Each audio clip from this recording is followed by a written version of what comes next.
I love the S13 so much, and I haven't forgotten about you guys that are excited about the J35 swap.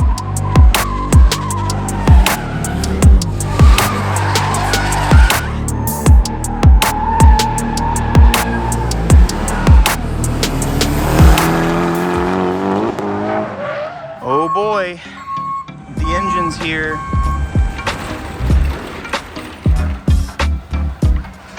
How's it going, man? Thank you. That's my job today. Got this thing prepped to go to the strip tomorrow. Gabriella, you wanna help Daddy? You say, new engine, yay!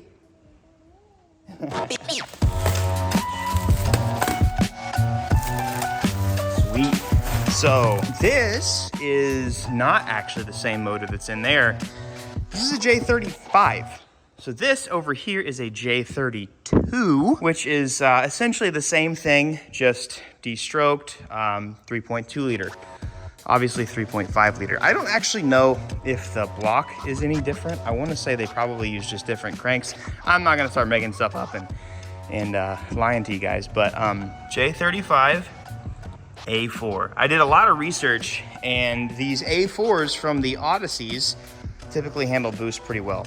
And I'm gonna be honest with you guys, I'm not sure which motor I'm gonna use yet. I'm gonna probably make a decision after what happens tomorrow because, well, you guys have already seen it by now. My first drag racing day was in this car, and I'm gonna be completely honest with you guys. I'm not sure if I wanna use the 35 for this and make this car even faster, or keep this as it is and just make something completely custom with a 35. My big dilemma at the moment is, so I wanna address two things.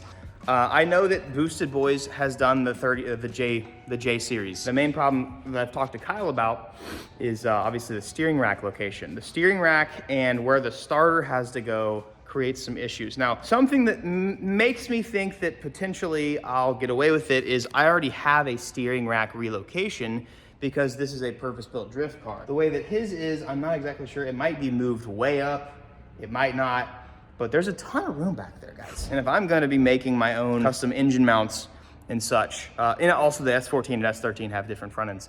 But if I'm gonna be making my own custom engine mounts and I have a really tiny little BMW transmission that goes back there, I might be able to squeeze enough room. Now I think, I could be wrong again, I think he made the engine mounts before he knew about the starter issue. So we might be able to push the engine as far back as we can, maybe even do some clearancing in the trans tunnel, push the engine back, and then problem solved. So that's issue number one that I know a lot of people are talking about, but I think we can work around that, and I'm confident that we can at least figure something out. If anything, I can have fabricated, I think, a transmission side starter mount, or we can mount something, weld something together, figure it out, because we got a lot of room on this belt housing, a lot of room everywhere. We're gonna make it just fine. You can put any engine in any car. I'm a firm believer on it. You just gotta believe. Second dilemma, the clutch. The clutch setup on this is gonna be really intriguing because the J series is not a popular swap yet. And I think if, there's more companies out there that are willing to make bolt-on non-custom parts, it'll probably get that way. But the reason why it's not super common to put it in a car like this right now, or any rear-wheel drive for that matter, is because it's hard to convert it to a manual transmission. You have to use a special size flywheel, and typically you just have to make a custom twin disc or something of the sorts. ACT can't make a custom clutch for this car. So the adapter plate that I bought is from Inline Pro, and I think that they make, I'm 99% sure that he makes custom twin discs.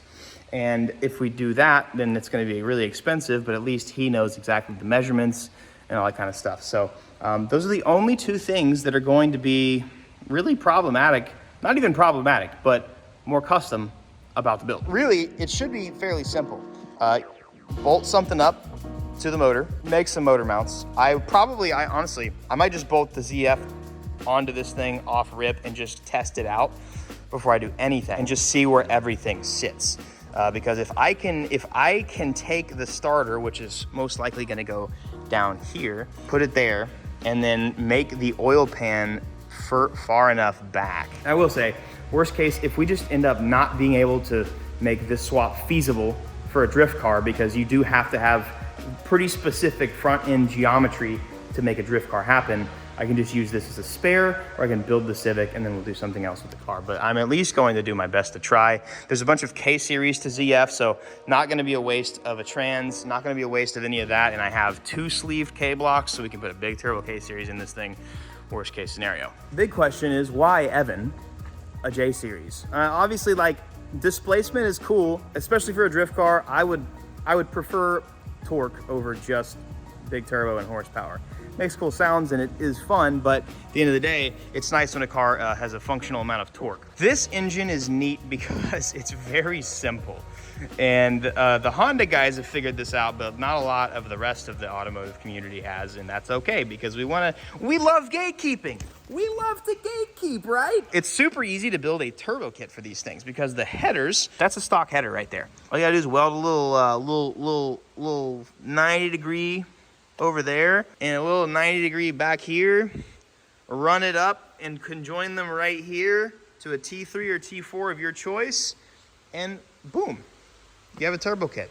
There's lots of room on this engine, and the engine itself is very capable. It does make a lot of good horsepower. I think Honda just does a really good job of making a breathy, flowy set of heads or a head.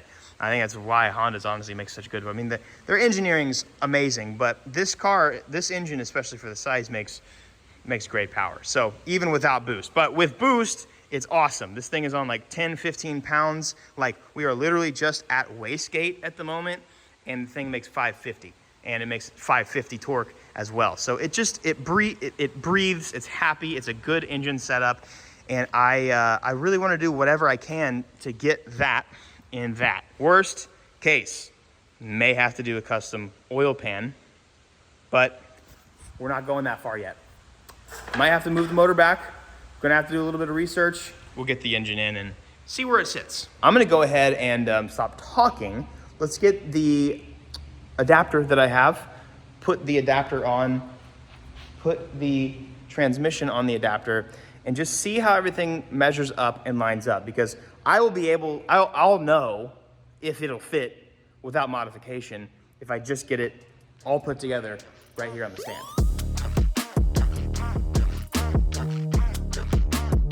So we're gonna need to turn this into a forward-facing intake manifold. They did that on my Civic, and I think what they did was they just unbolted the intake manifold, like this little plenum that goes under the intake manifold, wherever this little area is. I think they just unbolted it and turned it around. There's probably one or two things in here that, oh my God, yeah, this needs to be, or I might just look up like a Holly, I think Holly makes one. I just get a different intake manifold because this thing nasty. Okay, so I'm gonna it obviously slides on, but it's got EGR in it, so it needs to be swapped. So I'm gonna take these runners out real quick and see if I can't, sure I'll probably have to do some form of block off to some extent. And honestly, I'm gonna be honest, I have not done a ton of research on this yet. I'm kind of just diving into this engine that I just got, like it's a new toy on Christmas, and going from there. So, I mean, I'll end up having to take all this off anyways, because I need different injectors and all that sort of stuff. So, let's see. Oh yeah, this is literally chopped off anyways. That's sick. Looks like I need to get me a whole engine harness, boys. Oh God, that's nasty.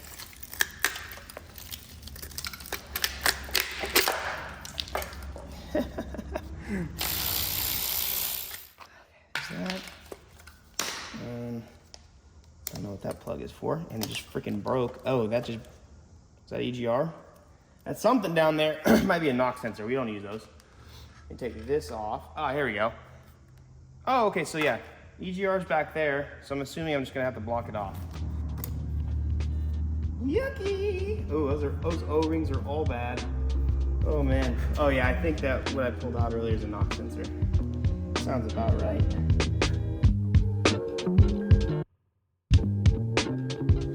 So yeah, you can see back here, EGR.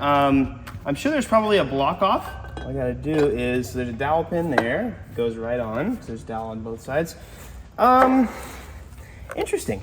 I actually could probably I need to block it off probably on That's the one that matters, I think. Okay, so I think what we're gonna end up doing is I'll probably just have a friend of mine who can weld aluminum, because I honestly just don't care to learn. I'll have somebody come here and help me get some fab stuff done. This car is gonna need a lot of fab. And so I've learned, I need to sit down actually. Oof. What I think I'm gonna do is, cause I've seen that, before I bought all this, I had no idea that this swap had ever been done. But I saw that Kyle, Boosted Boys, had done it. I've briefly reached out to him. I probably should reach out a little bit more for some more specific details. But I know that he had to like completely move his front cross member, which on a drift car, can't do that. I have relocated the rack as far as I possibly can. So the unique thing about this build is the rack cannot be touched. This cannot be relocated. What I will probably end up doing is cutting the firewall, because a couple things, we already have water being run back here, and I'm not sure. I can do some research there and see where I can end up running some hoses and stuff. But as for radiator, I'm gonna have to run all the way around the car, whatever, and I don't know if I'm gonna have room, which is fine, because like firewall work is super common. Like that's one of the least detrimental things you can do. Like it's a little bit of, it's some sheet metal and steel and just some cutting, a day's worth of cutting, and that's it. Plus you get nice new, like my firewall and my whole transcell on my Z, completely decimated, redone. What I will say is I will make room for whatever I have to.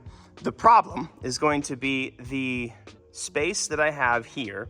So my transmission is probably gonna start about right here, which means the starter is gonna be about right here, which means the oil pan is gonna be about right here. So what I might have to do is put the oil pan in front of the cross member and actually probably cut into the oil pan and resize it. Now I'm gonna have to take the oil pan off to make sure I don't mess with the pickup at all, but I might have to redo the oil pan on it, which is way easier than doing any custom starter work or anything like that sorts. Because if I can shorten the pan to about, probably, let's say this much, then my pan can be right here perfectly in front and still in between the sway bar as well, because I also can't not have a sway bar.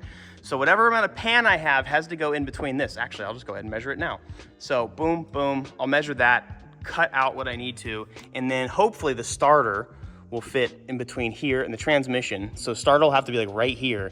So it's gonna be really interesting. I might have to get unique, and I might have to get special with some starter options and that sort of thing. But man, they didn't even paint this or anything after they welded it up. They just wanted it to rust. Man, you guys are kidding. Are you kidding me over there? So I think what makes this build cool and a little more unique than Kyle's is I actually have to have stock, or upgraded but stock, front end geometry. The geometry has to remain the same. And if there's anything I've learned from all of my friends that have gotten into fabrication over the years, anything's possible. Literally anything. We could also we could raise the engine up, but I don't want to have to do that. So what I'm thinking I'm gonna have to do is take some measurements. I could actually probably do this with just math outside the car. Take some measurements. It's actually, the oil pan's already pretty short over here, but actually that would maybe work. Because we have, as you can kind of see, we got tons of room over here on this side. Dude, this would work. And if I just made the oil pan this size on both sides, then it'd probably fit in just fine. But the problem is the bulge right here. So I need to figure out where the oil pickup tube is. But first things first, I'll probably take off all the water components on the back. I'm just gonna go ahead and say we're probably gonna have to redo the firewall. Just looking at this. I'm gonna do some measurements, I'm gonna do some math, write it down, and move on from that. But at least I've made up my mind, know what I wanna do now. I'll do the plenum reversal. The J35 manifold's good. A lot of people will upgrade to like the J37. I know there's a Holley RAM intake, like adapter, which is insane, super unnecessary. Might consider that eventually, but it's like $1,000 for an intake manifold for a Honda motor. I just use the stock one to make just about the same power. But yeah, made up my mind. We've got the engine. I've got the adapter plate, so we've got that. My biggest concern at the moment is a custom clutch. As you guys know, my sponsors, my clutch sponsor is ACT. They don't do custom work. They, which honestly is like totally fine. They do so good on making like the OE style and OEM plus clutches, and Even like I've got a twin disc in there, but I think what we're gonna have to do with this is make a custom twin disc. Inline Pro. Call them, he has to use like an S2000 sized flywheel. And remember, I'm also using a different transmission than Kyle as well, because I don't like CDO9s, and they're getting way too expensive. But like an S2000 sized flywheel, which means a different type of starter than this engine would usually use. And then along with that, like a custom spaced out twin disc. So, it's probably gonna be like $2,000 for a clutch. So I'm really hoping I can get some help there. Or you guys can go buy some 5.3 merch, support your boy. That helps us out a bunch. And it's good stuff. It's cozy as heck. I wear it all day long. Next video, I'll probably go ahead and I'm gonna probably actually right now start doing some measurements, put it in, and see what I can do. I wanna encourage you guys today with my daily advice that whatever you're going through, this too shall pass. So I get it. If you're going through something that's just so hard, you're just wondering, like, for me, lately, I am literally taking it day by day. I'm wondering, like, when are things gonna get back to how they were? When is it gonna get better, or how? Or even, like, you know, sometimes believe me, I understand, sometimes life gets so difficult that you start to even convince yourself that there's no way it could get better. Like, you just start getting used to getting beaten down so much that you're like, oh, there's no way.